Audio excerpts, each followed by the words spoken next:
It is Thursday, April 21st, 2022. This is another edition of Baseball Today. That is my man, Trevor Plouffe. We're in Hawaii. It is 5:30 a.m. I am Chris Rose. It is 8:30 my time. It is 11:30 on the East Coast. It's 10:30 in Chicago. It's 9:30 in Denver. I think I've covered it all. Regardless, this is another edition of Baseball Today. We are so glad to have you, whether you're joining us live via the AMP app, courtesy of Amazon, and thanks to those of you that have joined us now for our fourth straight day of coverage, or whether you're just absorbing this through the YouTube channels or the podcast format. We greatly, greatly appreciate it. Last day in Hawaii. How you doing, brother? Let me tell you, Chris Rose, first of all, absorbing our content. I love the way you just put that. Second of all, if you had as many glasses of wine as I did last night, no way you're waking up at 5:30 to do this show. I am just built diffy, man. But I'm coming home. California, be ready for me. I'm excited to get back to my studio, Magnum Condom Studio, where I feel real nice and prepared. It's been nice to look at the ocean, but I need to get back to work, man. That's just how I am. I know. I do like it though. When at like 5:52 local time in Hawaii, the sun starts to rise, and then we can see it cascading off of that beautiful face of yours. But I will admit this: I know that you're still a little bit hungover when I am wearing a hat better than you are. Yours is crooked and all over the place, bro. I can't decide to go backwards or front. I don't know. Yeah, that's all right. By the way, special shout out to the Kannapolis Cannonballers who sent me the lid. They are the single A affiliate, I believe the high A affiliate of the Chicago White Sox. This is a great one. Dude is just flying through the air. We'll put it out on our social media channels with a link on how you can go out and buy this cap. So it is awesome. Let's start off with a tip of the cap to a man who will be the next member of the 3,000 Hit Club. Heck, if you're watching this on YouTube or listening to it in a podcast format, it may have already happened. Miggy with 3 more knocks on Wednesday to get to 2,999. Plouffe, you played against this guy in the same division. After Barry Bonds, is he the most dangerous hitter of our era? No, he's not. He's one of them. There's no doubt about it. And for the guys that I got to see up close and personal, it's him and Joe Mauer for me, guys that I look to who just were complete hitters. From obviously different sides of the plate, but the way they commanded the strike zone, I never saw either of those guys like really get off balance. I think that's something as a hitter you really look, at least that I look for. You know, how many bad swings are you taking? And Joe Mauer rarely took any. And, you know, you can get Miggy to chase, but he doesn't look bad. He doesn't look stupid. Like I could look dumb sometimes swinging at a pitch in the dirt. Miggy doesn't look bad. He might get fooled. He'll tip his cap, but like everything is still working right. But, you know, it's Albert Pujols. There's Alex Rodriguez, Chipper Jones, you know, even our guy Mike Trout. I mean, these guys are all incredible hitters. We've been really blessed in our generation for some crazy baseball talent. Obviously, Miggy Cabs deserves to be mentioned with all of those guys. And I'm not talking just our generation, all-time hitters. He's one of the best. One away, man. One away. 3 knocks to get this close is really cool. I think he gets it done today. And I'm trying to think if I stole any hits from him, Chris. I probably did. He would already be at 3,000 if it wasn't for me. How about that? My God, you're just a dream killer over there at the hot corner of Target Field.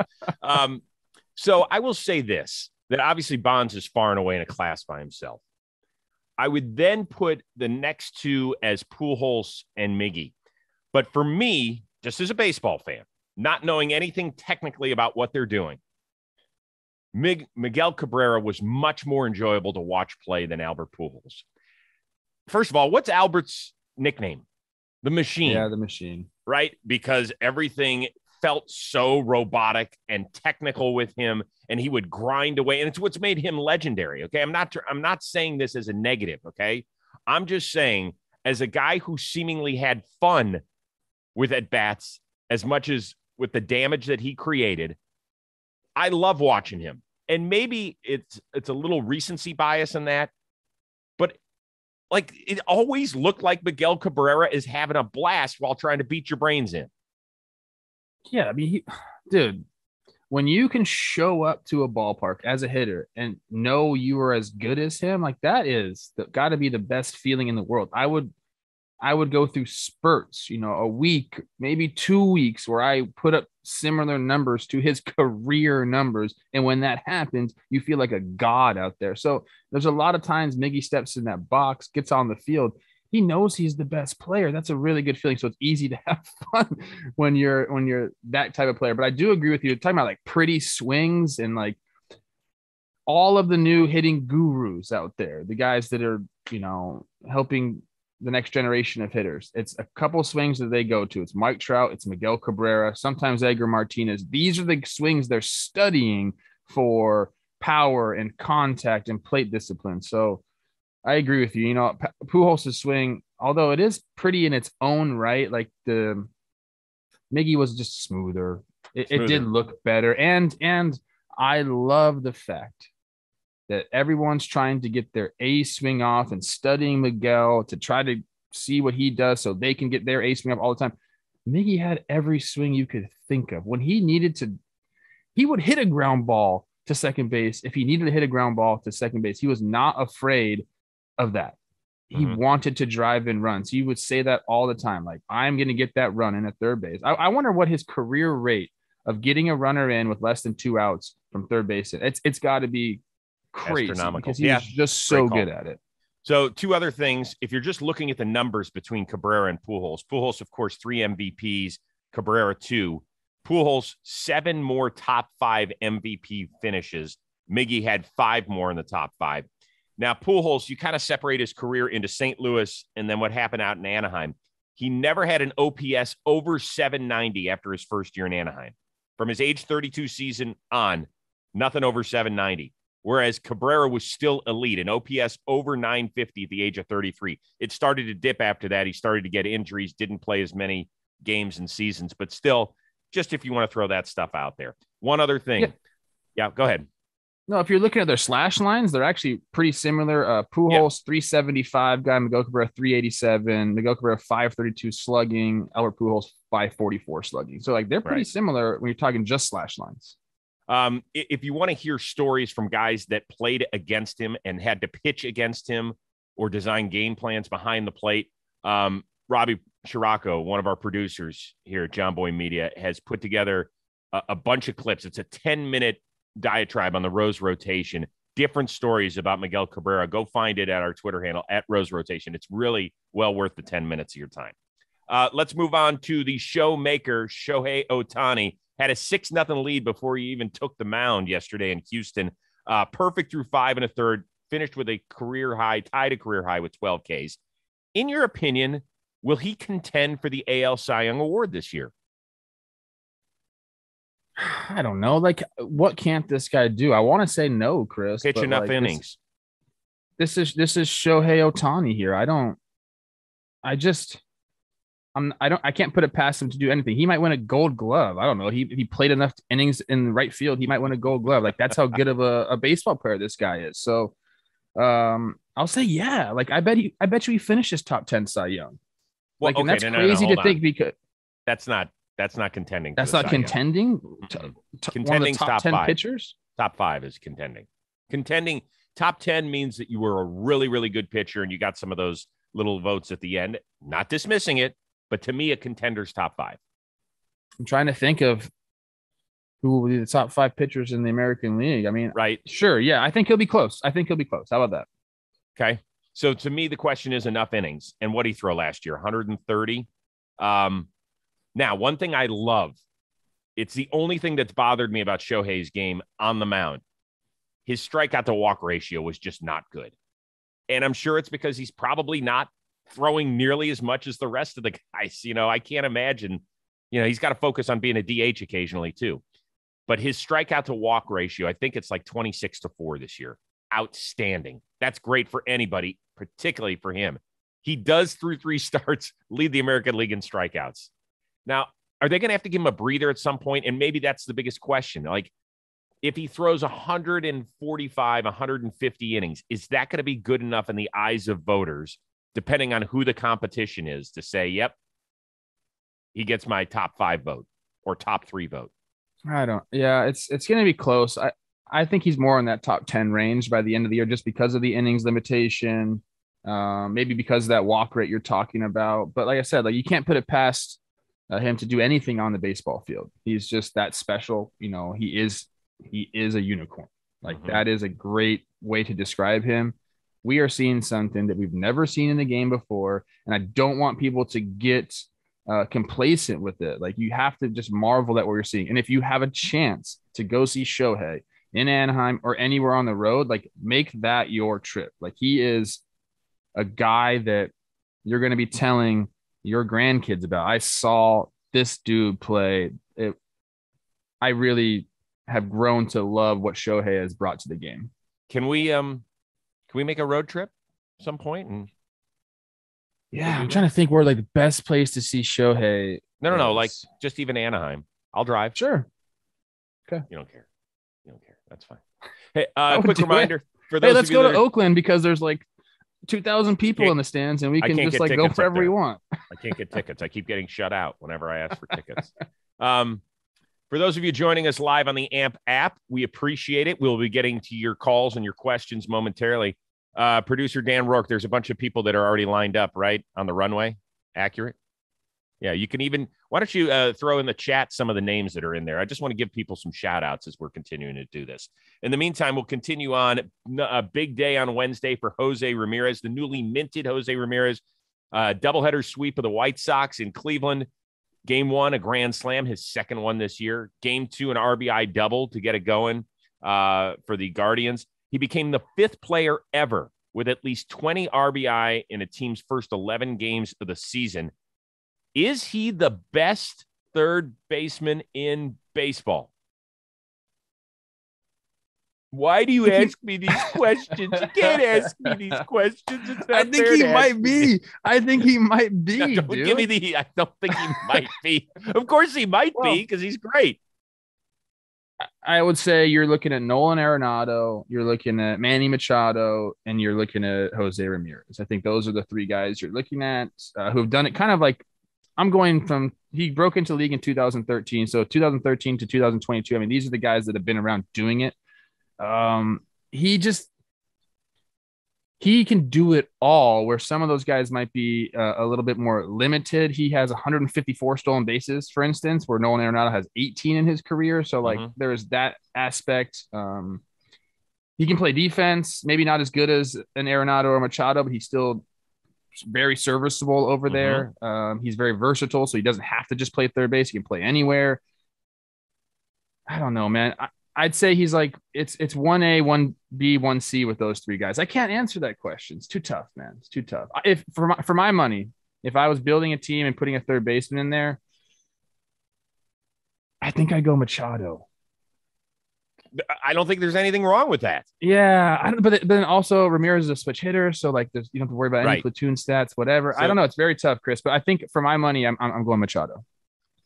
Right. So I would rank them defensively. Arenado, Machado, Ramirez, but there's not a substantial gap. Like Arenado's great, right? It's he and Matt Chapman, and then it's Machado as the next guy. But Jose Ramirez, as you made a point, he's really improved over there. You know, they stopped moving him around. Yeah. A few years ago, he could finally settle in at third and just focus on that because he was bouncing around. You know, he was a shortstop before Lindor got there. He was a second baseman. Heck, they played him in the outfield for a while, and then, you know, they moved him to third. He runs the bases significantly better than either of those 2 guys. Yes. And his at-bats are just phenomenal. I know I see him on a daily basis. Like, I don't miss Guardians games, and I certainly don't miss Jose Ramirez at-bats. He will make you work. He really doesn't strike out a ton. He fouls off tough pitches. He's just got a funky stance and swing. He looks like the little fat kid from down the street, but somehow he's a tremendous athlete. And for, you know, if you're going to line it up dough-wise, right? Manny Machado's making twice as much as him. That's not fair. That doesn't mean anything. Well, it does if you're trying to factor in a budget. If you're the Guardians. Hey, I guess now I know why you love him. You said he's a little pudgy fat kid. Does that remind you of C. Rose as a younger individual, or except that C. Rose did not leave the bench? Hit 314 my last year. I played organized ball in 8th grade. It's you know what, these guys are so incredible. It is really gloss tough. over that. I hit I didn't even hear what you 314 said. my Sorry. last year. I played organized ball in 8th grade. In 8th grade, 314 might as well have hit 0, bro. Like if you're not hitting 600 in 8th grade, I mean, Hey, the kids from Hawken and Gilmore could really throw the baseball in the I don't think private I ever got out. private Like school league. at that point of my life, I was so much better than other kids. I don't think I ever fucking got out, bro. Screw you. You know what? There are a lot of people listening live on AMP or down or, consuming this on YouTube or a podcast who are shaking their head like Rose. Like, yeah, some of us did get out 7 out of 10 times. Jerk. Not an amateur ball. Special shout out to those of you listening on our AMP app. J Mercer 28, Padsy, Evelos 224. Jordy Mercer in the chat. What's up? Yeah, Jordy. Hey, got time now after retiring. Ben Philadelphia, Coach Key, just to name a few. Thank you for hanging out. We'll get to your questions and your comments, and you can tell Plouffe how great he was in 8th grade baseball. That was so good. Coming up in just a second. Baseball Today is presented to you by our friends over at Mugsy Jeans. That's right. It is the most comfortable brand of jeans I have ever put on. I talk about it all the time. Weight is fluctuating. In fact, I saw my cardiologist yesterday. He bitched me out. He's like, Rosie, you got to go down. He actually said Rosie. I guess he's a fan of Baseball Today and the Rose rotation. Who knew? Anyway, so he's like, you got to get your weight down. But in the meantime, my weight is up. And so you know what? Mugsy is growing with me. And you know what's going to happen as I start to lose the weight?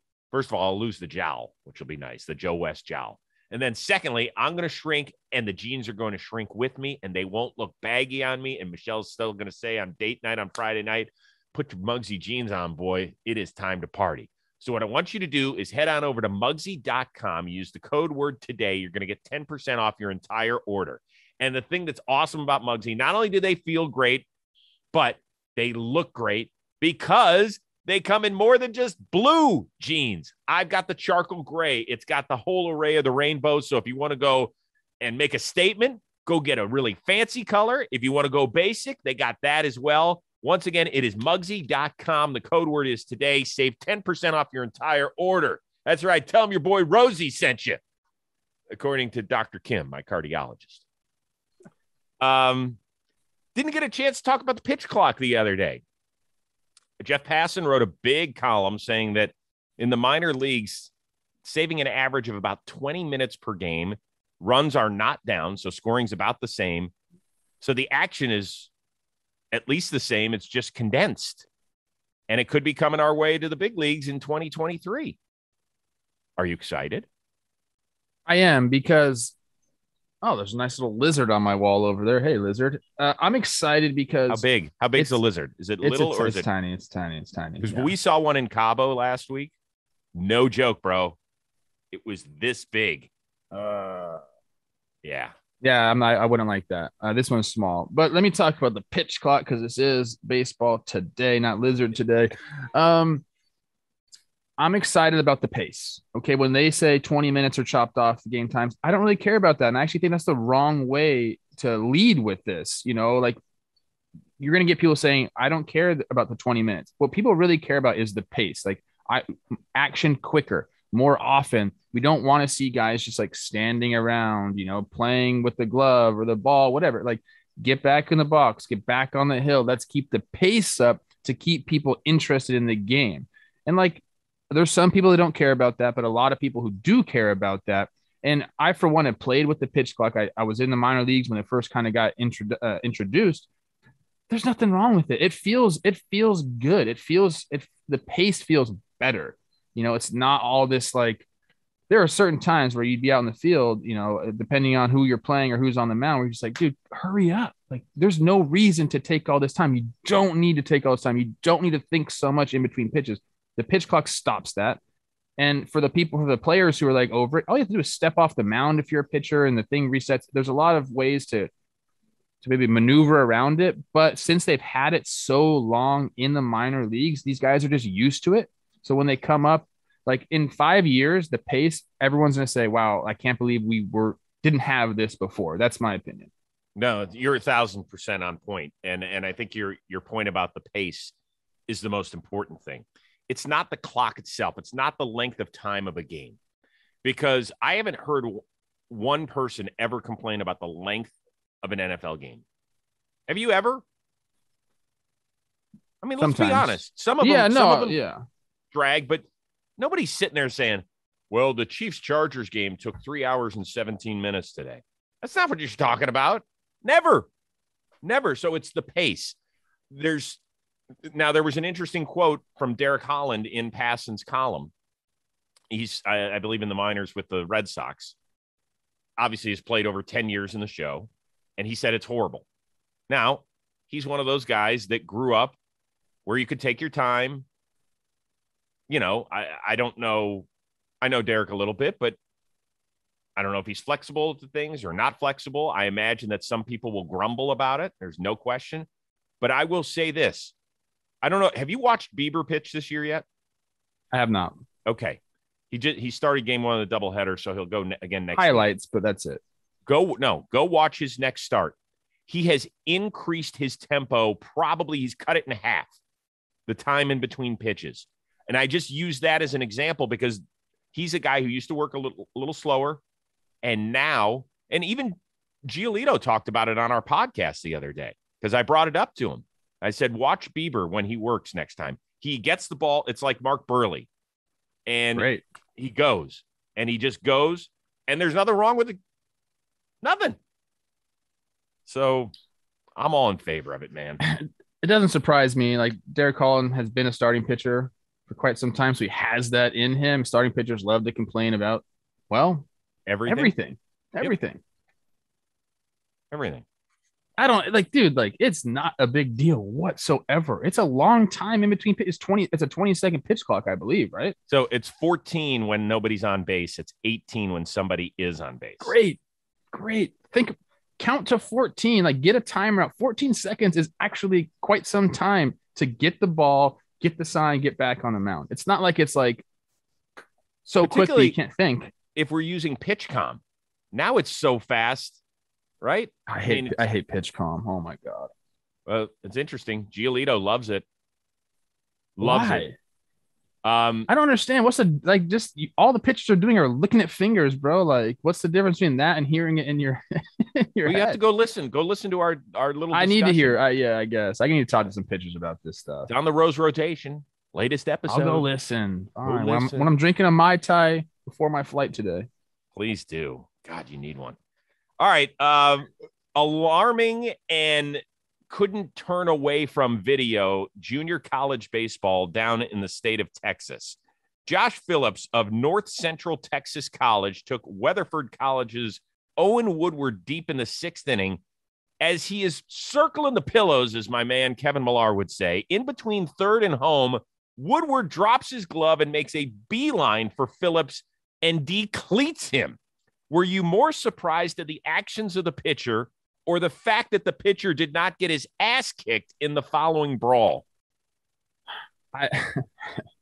I got this sent to me by one of my former teammates, very illustrious career type guy. And his take on it was bad teammates, or they just don't like the guy because, they didn't. If a starting pitcher came and hit one of my tackled one of my teammates coming around third base, I'm on the field going after the starting pitcher as quickly as possible. So, like, I don't know what was going on with that guy. So that was kind of like what came to me. It was maybe his teammates don't like him. Maybe they were scared of the pitcher. I don't know. He DE-CLEATed the heck out of the guy. So maybe you would stay away. I don't think you'd enter that fight, C-Rose. I told you I'm 0-3. I mean, I don't know how else but I will get somebody's back. If I have to, I'll go try and kick some ass. Now, my nose might end up where my ear is, but I'm going to give it a shot too. You got to get in there. But the only thing I could think of is that it was so shocking that the kids, we have to remember they're still, 19, 20 years old. Like, what the fuck just happened? Like, you never see that. Like, the only time I ever saw a DE-CLEATer was when Kyle Farnsworth took down Paul Wilson. You don't see them a lot on the baseball diamond where guys just get upended that way. T. Plush got nailed by, was it Gabby Sanchez? Yeah, that was a good one. But it doesn't happen and never when a guy is rounding the bases after hitting a home run. Did we get like an explanation from anybody on this? Like, no, all I saw were some quotes from Woodward's coach who said, we have never had a problem with this kid. Never. And by the way, he might get kicked out of school now because of it. No? I don't know, man. Things that happen on the field, like no one's ever fought on a sports field before. You're gonna kick someone out of school. What we just saw? Have you ever seen that? What's the difference between, like, I don't know, like swinging a helmet at some guy's head? Like, yeah, you might get fined or suspended or something. Like kicked out of school. Come on, man. Well, I also heard he was late with a biology term paper. Oh, okay. I'm kidding. I don't know that. Right. I need explanation. Like, hey, like if you're the pitcher or the batter or somebody on the team, like, can you just tell us what the heck happened? Right. Be great. Maybe somebody's on the AMP app and we'll take your call in just a couple of minutes. Before that, anything coming up on John Boy today? Nothing for me. We had Talking Baseball come out yesterday about the 3 topics. It's a great episode. Go listen to it. Then tomorrow we'll be doing our series recap. And then, yeah, you and I, Monday through Friday, baby, every day here. What do you got? So normally we release our second weekly edition of the Rose Rotation on Thursday. You'll notice that did not happen today. We had a little scheduling snafu, but I am interviewing Nick Castellanos in a little bit over an hour, and that'll drop on Friday. Robbie Scirocco is going to be working hard to turn that bad boy around. He will. So one of the newest Philadelphia Phillies, always entertaining. We'll have to check in on his flip phone, check in on his son, Liam. And rumor has it, we've talked about this, that he purchased one of Ben Simmons' cribs in Philadelphia. So if that's true, we got to talk to him about that. Right? I love it. Like, he's a stud, dude. Like, he is a stud. I got to be honest with you. I don't listen to all of your shows. It's a lot. You work hard, hardest worker in Hollywood. But the Castellanos ones I will listen to. Thank you. I appreciate that. And go listen to the Giolito why he likes the pitch comp. So there you go. All right. We got a lot of people standing by. For those of you that joined us today on the YouTube and podcast format, if you want to join us live, it's every Monday through Friday, 11:30 a.m. Eastern. Just download the AMP app. It's the black and gold one. You can find it on your iPhone, and that way you can talk to us. In the meantime, for Trevor Plouffe, I'm Chris Rose. We'll see you next time on Baseball Today.